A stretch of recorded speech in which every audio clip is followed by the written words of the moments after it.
መጥቻለሁ። መልሻለሁ። እሺ ትላንት እግዚአብሔር ረድቶን በጣም ጥሩ ጊዜ አሳልፈናል። ስለ እግዚአብሔር መንግስት አስተሳሰብ በሚመለከት ማለት ነው። በተለይ በዚህ ጊዜ ብዙዎቻችን የራሳችን ቅጥር በሰራንበት ኪንግደም ማይንድ ባጣንበት ሰዓት ላይ ወንጌል እኛን የደረሰበት መንገድ አለ። መሰረታዊ ክርስትና ትምህርት ተምረን የተተከልንበት ቤተ እምነት ይኖራል። አልቲሜትሊ ግን የእግዚአብሔር ኢንቴንሽን ቤተ እምነቱ አይደለም፣ ዶክትሪናችንም አይደለም። ባይብል ዶክትሪንም ይሁን ሂስቶሪካል ዶክትሪንም ፊሎሶፊ ዶክትሪንም የትኛውም ዶክትሪናችንም አይደለም። በዋነኛነት የእግዚአብሔር ኢንቴንሽን ኪንግደም ነው። ትላንት ተናግሬያለሁ። ክርስቶስን በመስቀል ላይ ራሱን መስዋዕት አድርጎ ያቀረበው ለኪንግደም ነው። ያው ታውቃላችሁ፣ ሰማይ የተመዘገበ ምናምን ነገር ቤተ እምነት የለም። ኢቨን እኛ እንኳን ስማችን በሕይወት መጽሐፍ የተጻፈው በክርስቶስ በማመን ነው እና ዋናውን ነገር ዋና ማድረግ አለብን ነው ዋና ሜሴጁ። ዋናውን ነገር ዋና ማድረግ አለብን። ጌታ ኢየሱስ እንደ ኑዛዜ ቃል ሐዋርያት ሥራ ምዕራፍ 2 ላይ የመጨረሻ ሰዓት ላይ የተናገረው ይህንን ዓለም ለቆ ሊሄድ ባለ ሰዓት የተናገረው አንድ ነገር ነው። እሱ የጀመረውን የእግዚአብሔርን መንግስት ስራ እንዲያስቀጥሉ የመነሳቱ የትንሣኤው ምስክሮች እንዲሆኑ ነገሩን አጽንኦት ሰጥቶ ነው የመሰከረላቸው። እንደውም ደቀ መዛሙርቱ የእስራኤልን መንግስት መቼ ትመልሳለህ ሲሉት ይሄንን ማወቅ ለእናንተ አልተሰጣችሁም ይላቸዋል። እና ምን ማለት ነው? እነሱ ፖለቲካል ኮንሰርን አላቸው፣ ጌታ ደግሞ ስፒሪቹዋል ኮንሰርን ነው ያለ። እንግዲህ አልተገናኝተውም ማለት ነው። ዛሬም እንደዛ አይደለም። አይ ቲንክ ሁሉ ነገር ፖለቲካ እየሆነ ያለበት ጊዜ ነው። የነሱ ትኩረት የነሱ ፎከስ የሆኑት ፖለቲካ ላይ ነው። ጌታ ደግሞ የእግዚአብሔርን መንግስት ጉዳይ ኪንግደሙ ላይ ትኩረታቸው እንዲሆን ነው እየመለሳቸው ያለው በእውነት። ስለዚህ የእግዚአብሔር መንግስት ይሄ ኪንግደም ህይወት ወይም ኪንግደም ቲንኪንግ ምንድን ነው ብያቸዋለሁ ትላንትና። ክርስቶስን ማዕከል ያደረገ ህይወት ነው። አለቀ። ሌላ አይደለም። ዲኖሚኔሽን አይደለም፣ ዶክትሪን አይደለም፣ የሆነ ባውንደሪን አይደለም። ክርስቶስን ማዕከል ያደረገ ህይወት ነው። ኦኬ። ስለዚህ ላልነበሩ ሰዎች ነው ትንሽ ሪቫይዝ የማደርገው። ቆላሴስ ምዕራፍ 3 ቁጥር 1 እና 2ን መሰረት አድርገን በላይ ያለውን መፈለግ፣ በሰማይ ያለውን ማሰብ። የምንፈልገው የምናስበውን ነው፣ የምናስበው የምንፈልገውን ነው። የምንፈልገውም የምናስበውም ነገር ከክርስቶስ ጋር ተያይዟል። ክርስቶስን አስ ኤ ኪንግ ወይም እንደ መሪ እንደ ገዢ በእግዚአብሔር ቀኝ እንደተቀመጠ አድርጎ ነው ጳውሎስ እየተናገረ ያለው እና እሱ ባለበት በላይ ያለውን አስቡ፣ በላይ ያለውን ፈልጉ ይለናል። አስተሳሰባችን ሰማያዊ እንዲሆን ነው፣ ምድራዊ እንዳይሆን። አስተሳሰባችን ሰማያዊ መሆን ማለት ክርስቶስን ማዕከል ያደረገ አስተሳሰብ ነው። ጊዜያዊውን ሳይሆን ዘላለማዊውን ነው። ቁሳዊውን ሳይሆን መንፈሳዊውን ነው። አያችሁ፣ ያንን አስተሳሰብ እንድናስብ ነው ጳውሎስ። ይሄ ኪንግደሙን ፕራዮሪቲ ከመስጠት ጋር የተያያዘ አስተሳሰብ ነው ማለት ነው። ዛሬ ደግሞ የምናነሳው ሀሳብ ሁለተኛ ቆሮንቶስ መጽሐፍ ምዕራፍ 10 ላይ እስኪ እግዚአብሔርን ቃል አንብብ። ሁለተኛ ቆሮንቶስ መጽሐፍ ምዕራፍ 10 ቁጥር 4 እና 5ን በጌታ ስም አነባለሁ። ደግሞም የምንዋጋበት የጦር መሳሪያችን የዚህ ዓለም መሳሪያ አይደለም፣ ይሁን እንጂ ምሽግን ለመደምሰስ የሚችል መለኮታዊ ኃይል ያለው ነው። በእግዚአብሔር ዕውቀት ላይ በትዕቢት የሚነሳውን ክርክርና ከንቱ ሐሳብ ምን ሐሳብ? ከንቱ ሐሳብ። አንድ ክርክር፣ ሁለተኛ ከንቱ ሐሳብ ሁሉ እናፈርሳለን፣ አእምሮንም ሁሉ እየማረክን ለክርስቶስ እንዲታዘዝ እናደርገዋለን። ታውቃላችሁ፣ አእምሮ ባትልፊልድ ነው ወይም የጦር ሜዳ ነው።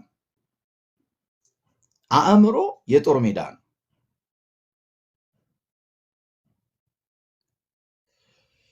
የእግዚአብሔር ኪንግደም መጀመሪያ አንድ ተቃራኒ የጦር ኃይሎች ውጊያ ወይም ፍልሚያ ሲያደርጉ ተዋግተው ያሸነፈው ኃይል የተሸነፈውን ልክ ሲያንበረክክ በሱ ስልጣን ስር በሱ ሙሉ ለሙሉ ቁጥጥር ውስጥ ሲያደርግ ሲማርከው ለሱ ተገዢ ሲሆን ወደ ፈለገው አድርጎ ይወስደዋል።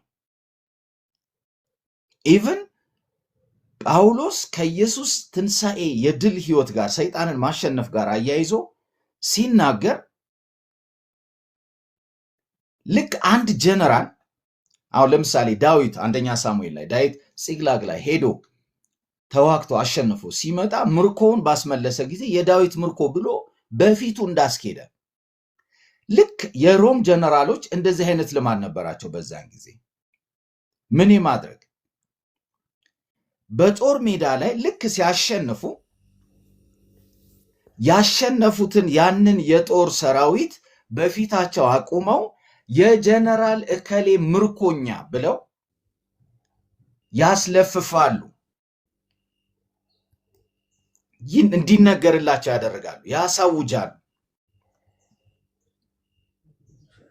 ኢየሱስም ይሄንን ነው የሚለው ቆላስይስ 2 ላይ ቁጥር 15 ኃይላትን ስልጣናትን ድል ነስቶ በፊታችሁ እያዞረ እያሳያችሁ የሚል ቃል አለ። እንደ አንድ ጀነራል ኢየሱስ ሰይጣንን በመስቀል ላይ ድል ሲነሳው ሰይጣን ኃይሉ ክራክ እንደተደረገ እንደተሸነፈ እንደተጣለ ኢየሱስ እንደገዛው ኢየሱስ አሳይ። ለዚህ እኮ ነው በኢየሱስ ስም ሰይጣን የሚገዛልን። እኛ በእግዚአብሔር ኪንግደም ውስጥ ትልቁ የሚያስፈልገው ነገር ምንድን ነው ካላችሁ አእምሮ ነው። ለእግዚአብሔር ኪንግደም ዊን የተደረገ ተውት ያለው አእምሮ ነው የሚያስፈልገው። ብዙ ሰዎች እዚህ ላይ ወጥተው ይናገራሉ ምን ያህል ሐሳባቸው ለእግዚአብሔር መንግስት ዊን የተደረገ ነው፣ የተገዛ ነው፣ የተሸነፈ ነው ወይም የተማረከ ነው የሚል ነገር ነው ማነሳው። እኔና እናንተ በእግዚአብሔር መንግስት ውስጥ ስንኖር ሐሳባችን ምን ያህል ለእግዚአብሔር ኪንግደም የተሸነፈ ሐሳብ አለ።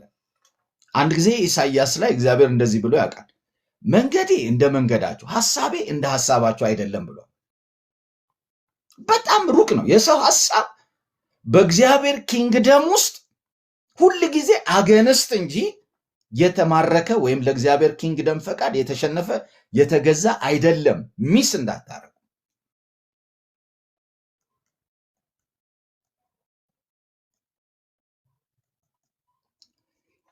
በእግዚአብሔር መንግስት ውስጥ የኔን አጀንዳ የኔን ሐሳብ ለመፈጸም የምመጣበት ኪንግደም አይደለም።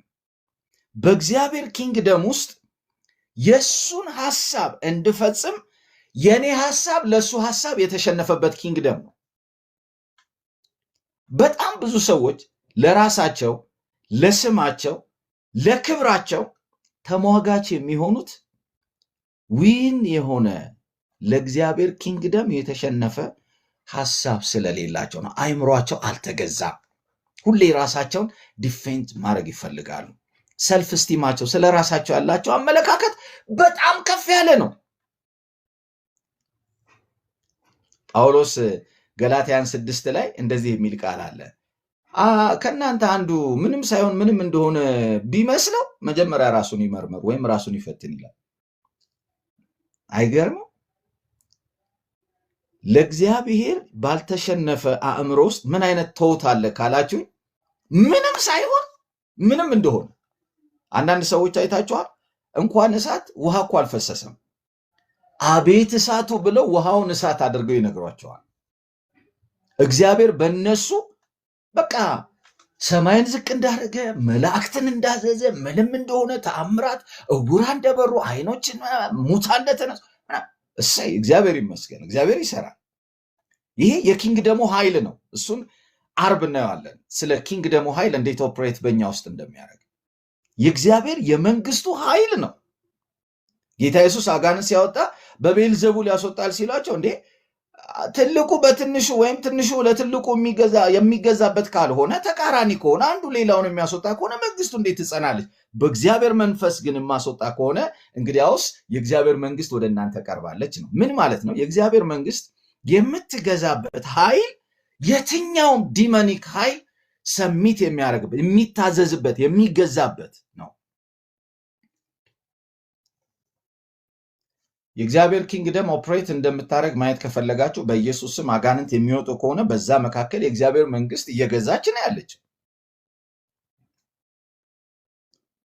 ምንም ሳይሆን ምንም እንደሆነ ቢመስለው የሚል ቃል አለ ምዕራፍ 6 ላይ። በጣም ብዙ ሰዎች ጤነኛ ባልሆነ መንገድ ስለ ራሳቸው ያላቸው አመለካከት ወይ በኔጌቲቭ ነው ወይ ደግሞ በፖዚቲቭ የተሳሳተ አመለካከት አለን ስለ ራሳችን። ተውት ስለሌላ። እኔ ለዚህ መድኃኒቱ አንድ ነገር ነው፣ እግዚአብሔር እንዲገለጥልን መጸለይ ብቻ ነው። ትንቢተ ኢሳይያስ ምዕራፍ 6 ላይ ንጉሥ ዖዝያን በሞተበት ዓመት እግዚአብሔርን ከፍ ባለ ዙፋኑ ላይ ተቀምጦ አየሁት ብሎ ልክ ሲናገር እግዚአብሔርን ሲያይ ኢሚዲየትሊ ራሱን ነው ያየው። አይኑ ተከፈተ። ራሱን ሲያይ ትክክለኛ ድካሙን አውቋል። ወየው ነው ያለው። ዋው ምናምን እኔ እኮ ምናምን ብሎ ራሱን አልሰቀለም። ወየው ነው ያለው ኢሳይያስ። አይኑ ሲከፈት እግዚአብሔርን ሲያይ ራሱን አየ። ራሱን ሲያይ ነው ቀጥሎ በዙሪያው ያለውን እኔ ምንኛ የረከስኩ ሰው ነኝ ካለ በኋላ በዙሪያው ደግሞ ስላሉት ከንፈራቸው በረከሱ ሕዝብ መካከል ነው ያለሁት ብሎ የተናገረው። እግዚአብሔርን ያላየ ሰው ሁል ጊዜ ራሱን ማየት አይችልም። ድካሙን ማወቅ አይችልም። ጉድለቱን ማወቅ አይችልም። እግዚአብሔርን ያየ ሰው ብቻ ነው ሁል ጊዜ ድካሙን የሚያውቀው፣ ጉድለቱን የሚያውቀው፣ ስህተቱን የሚያውቀው። እግዚአብሔር አሁን የሚገለጥልን። እግዚአብሔር ይባረክ። እግዚአብሔር አሁን የሚገለጥልን። ጌታ ይባረክ። ስለዚህ ምን እያልኳችሁ ነው? አእምሯችን የጦር ሜዳ ነው። ያሸነፈው ሐሳብ ወይ ሁለት ሐሳብ አለ። ልብ በሉ። የሰው ሐሳብ አለ፣ የእግዚአብሔር ሐሳብ አለ። ኢሳይያስ ላይ ቅድም እንዳልኳችሁ ሐሳቤ ከሐሳባችሁ በጣም ይለያል ብሏል። መንገዴ ከመንገዳችሁ ይለያል ብሏል። የእኛን ሐሳብ ለሚበልጠው ለእግዚአብሔር ሐሳብ ካላስገዛን ጦርነቱ ሁል ጊዜ በእኛ ውስጥ አለ፣ በአእምሯችን ውስጥ አለ።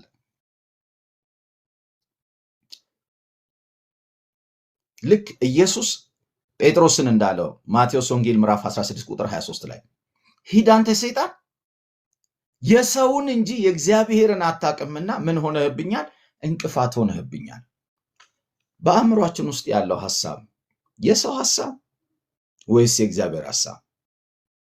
የእግዚአብሔር ሐሳብ ካለ ኪንግደሙ በእኛ ህይወት ውስጥ ይገዛል። የሰው ሐሳብ ካለ ሁል ጊዜ ጦርነት ውስጥ ነን። ከራሳችን ጋር የሚካሰስ ህይወት አለን። ቀላል ነው። የእግዚአብሔር ሐሳብ ነው የራሴ ሐሳብ ነው ያለው ለማለት ቀላል ነው። ሰዎች ሲናገሩኝ ይከፋኛል ወይስ እግዚአብሔር ይመስገን እላለሁ?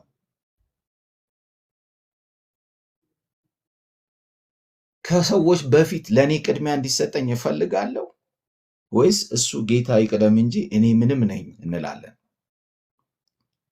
የሆነ ነገር ባደረግን ጊዜ ስማችን እንዲጠራ እንፈልጋለን ወይንስ እንደውም በፍጹም እንዲጠራ ስሜ አልፈልግም እንላለን?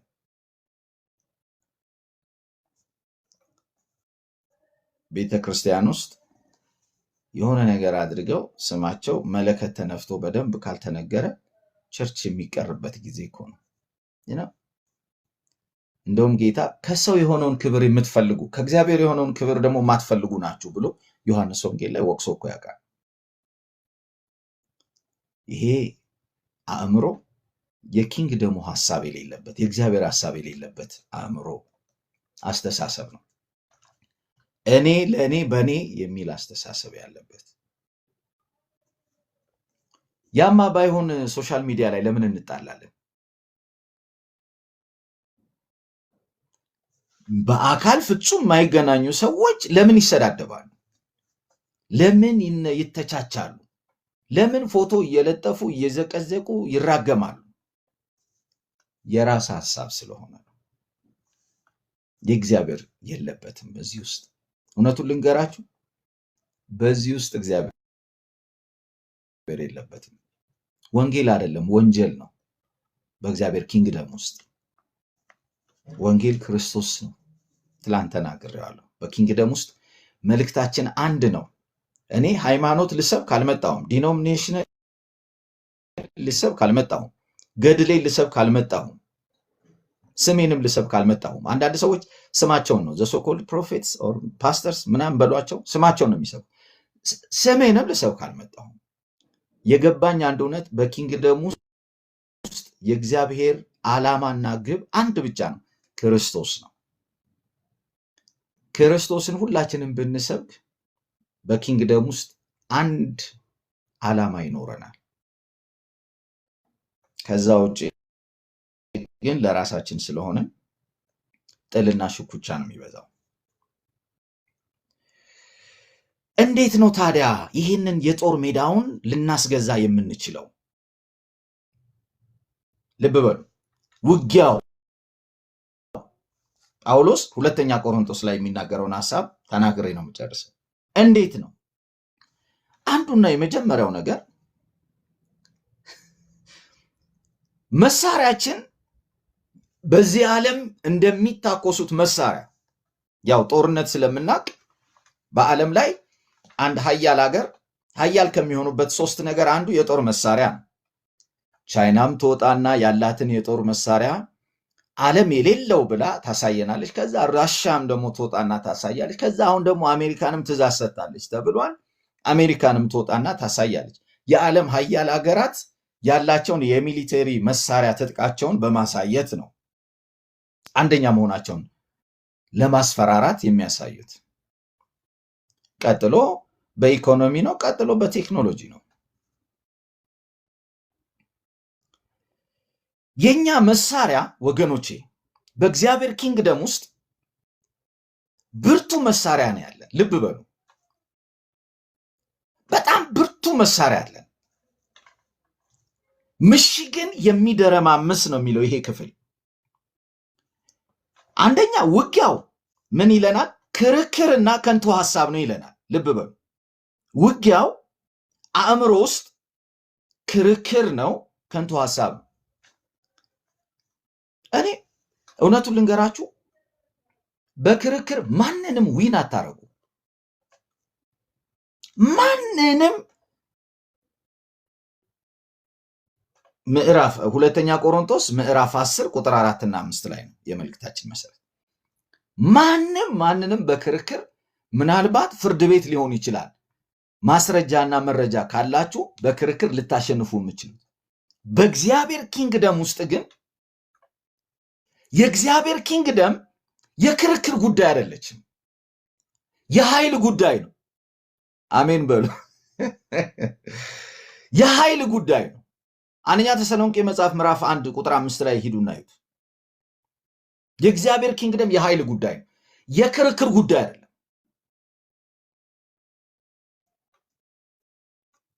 እንደውም በክርክር ጨጓራ ማቃጠል፣ እንደኔ መላጣ መሆን ወይ ደግሞ ጊዜ ማጥፋት ካልሆነ በስተቀር ኃይል ሲመጣ የማይገዛ ነገር የለም። አመፀኛ ሰው ክፉ ሐሳቡን እየጣለ ልክ መጥምቆ ዮሐንስ እንዳለው እናንተ የፉኝት ልጆች ማን ነገራችሁ አላቸው። ያውቃቸዋል። የፉኝ ልጅ ማለት የሚገርም ክፉ ባህሪ ማለት ተናዳፊ፣ ገዳይ፣ መርዝ የሚረጩ ማለት ናቸው።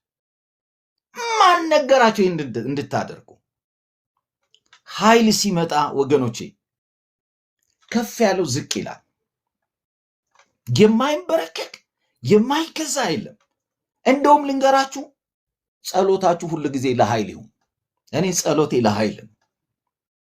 በልዩነት የእግዚአብሔርን ኪንግደም ዲሞንስትሬት ማድረግ የምንችልበት የራሱ የእግዚአብሔር መለኮታዊ ኃይል ሲመጣ ምንም አይነት አመፀኛ ሰው ነው የምላችሁ፣ ምንም አይነት አመፀኛ ሰው ይንበረከካል። የእግዚአብሔር ኪንግደም የፍልስፍና ጉዳይ አይደለም። እግዚአብሔር ሲጀመር ፍልስፍና አይደለም። እግዚአብሔር ሁሉን የፈጠረ በሁሉ ላይ ስልጣን ያለው ገዢ የሆነ ነው። ማንም አወቀው አላወቀው፣ ማንም ተቀበለው አልተቀበለው፣ ማንም ተረዳው አልተረዳው፣ ማንም እውቅና ሰጠውም አልሰጠውም፣ እግዚአብሔር በማንነቱ ሕያው ሆኖ ነው የሚኖረው።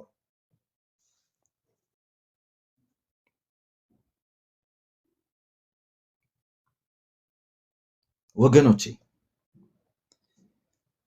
ያ ኃይል ሲገለጥ እዚህ ጋር ሁለት ነገር ነው። አንደኛ ክርክር ይላል። ይሄ ክርክር አርጊመንቱ ፍልስፍና ቅይጥ የሆነ ክርክር ነው። ሪሊጂየስ የሆነ ክርክር ነው። ልብ በሉ፣ ሪሊጂየስ የሆነ ክርክር ነው። ክፍሉን በደንብ አጥኑት። ቀጥሎ ከንቱ ሐሳብ ነው የሚለው። ከንቱ ሐሳብ የሚለው የጥበብ በቃ መንፈሳዊውን ነገር በሰው አንደርስታንዲንግ ወይም መረዳት በሆነ መንገድ ለመድረስ ሰዎች በቃ እኔ ጋር ልዩ ሐሳብ አለ ብለው ይዘውት የሚመጡት ነገር ነው። ይህንን ጳውሎስ ምን ይለዋል? ከንቱ ሐሳብ። የእግዚአብሔር ሐሳብ ብቻ ነው የሚበልጠው። ሰው ውጊያው ታዲያ ምንድን ነው ካላችሁኝ፣ አንድ ነው። ጳውሎስ መለኮታዊ ነው መሳሪያችን፣ የዚህ ዓለም የጦር መሳሪያ የለንም፣ ኃይል አለው ይልና ኃያል ነው መለኮታዊ ኃይል አለበት ይልና ምንድን ነው ካላችሁኝ፣ አንድ ነው። ልንገራችሁ፣ ወንጌል ይባላል። የሰውን አእምሮ ለእግዚአብሔር ኪንግደም የሚማርክ የሚያስገዛ የእግዚአብሔር ሐሳብ ወደኛ የተላለፈበት አንድ መሳሪያ አለን፣ ወንጌል ነው። አእምሮን ዊን ማረጊያ ለእግዚአብሔር ኪንግደም አእምሮን የምናስገዛበት ወንጌል ነው። ወገኖቼ ከወንጌል ውጭ አጀንዳ አለን? የኛ የቤት ስራ አይደለም። በቃ ሐሳቤን ጨርሻለሁ። ከወንጌል ውጭ ሌላ አጀንዳ የለንም። ወንጌል ደግሞ ትላንት ምን ብያለሁ? ኢየሱስ ነው። ሐሲል ኢየሱስ ነው፣ ብሎ ሲጨርስ ኢየሱስ ነው። ከወንጌሉ ውጪ ሌላ አጀንዳ የለን። ኦፍኮርስ ሰዎች ሌላ አጀንዳ ይዘው ሊመጡ ይችላሉ በወንጌሉ ስም። እኔ ግን መልእክት እየተናገርኩ ነው። ከወንጌሉ ውጪ ሌላ አጀንዳ የለንም። ወንጌል ግን የእግዚአብሔር ኃይል በወንጌል ተገልጧል። ለምን የሆነ? ለማዳን የሆነ ሮሜ 1:16 ይሄንን ይላል። ለማዳን የሆነ የእግዚአብሔር ኃይል ተገልጧል። ወንጌል በሚገዛበት ህይወት ውስጥ ሁል ጊዜ በዚህ አእምሮ ሰላም አለ። ወንጌል እኮ የሰላም ወንጌል ተብሎ ተጠርቷል አይደለ? ወንጌል እኮ የሰላም ወንጌል ነው። ሰላም ይሰጣቸዋል። ወንጌል በሚገዛበት ህይወት ውስጥ ለወንጌል ፐርስዌድድ በሆነ ህይወት ውስጥ ምን አለ ካላችሁኝ፣ ሰላም አለ። አይደለም ከወዳጁ ከጠላቱ መኖር ይችላል ሰው። የእግዚአብሔር ኪንግደም ይሄ ነው። ከዚህ ውጭ ሌላ አጀንዳ የለንም። እግዚአብሔር ይባርካችሁ። ነገ ታዲያ በወንጌል በእግዚአብሔር ኪንግደም ውስጥ ይሄ አእምሮ እንዴት ሪኒውድ እየሆነ ይሄዳል፣ እንዴት እየታደሰ ይሄዳል የሚለውን ስለመታደስ በአእምሮ መታደስ ምን ማለት እንደሆነ እናያለን። ጌታ ይባርካችሁ። እንጸልይ። እግዚአብሔር ቅዱስ አባት ሆይ በጌታ በኢየሱስ ስም እናመሰግንሃለን። ክብር ለታላቅነትህና ለጌትነት ይሁን።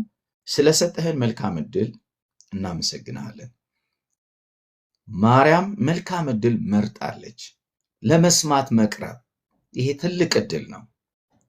ካንተ ቃልህን ለመስማት መቅረብ። ለመስማት መቅረብ መስዋዕት ከማቅረብ ደግሞ ይበልጣል። ምክንያቱም እግዚአብሔር ሆይ የመጀመሪያው ብሌሲንግ አለ በመስማት ውስጥ ረፍት። በክርስትና ህይወታችን ውስጥ የመጀመሪያው በረከታችን ነው የውስጥ የነፍስ ረፍት። ስለዚህ እግዚአብሔር ሆይ ዛሬ ረፍት ላጣች ነፍስ፣ መረጋጋት ላጣች ነፍስ ረፍት እንዲሆን በሰማችው ቃል ማረፍ እንዲሆን በኢየሱስም ጸልያለሁ። እግዚአብሔር ሆይ በሶሻል ሚዲያውም ቢሆን መሬት ላይ ባለውም አገልግሎታችን ቢሆን አጀንዳችን በኪንግደም ውስጥ አንድ ነው።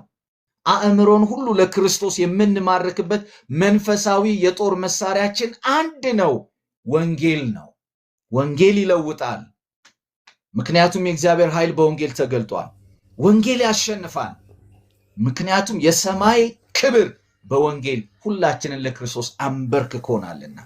ስለዚህ በጌታ በኢየሱስም በዚህ እውነት እንድንኖር መልእክተኞች እንድንሆን ህይወታችን ዘመናችን በዚህ እውነት እንዲገዛ ለጸጋ ቃል አሳልፌ ሰጠው። ስለሰማህን ተመስገን። በኢየሱስ ክርስቶስ ስም ተባረኩ።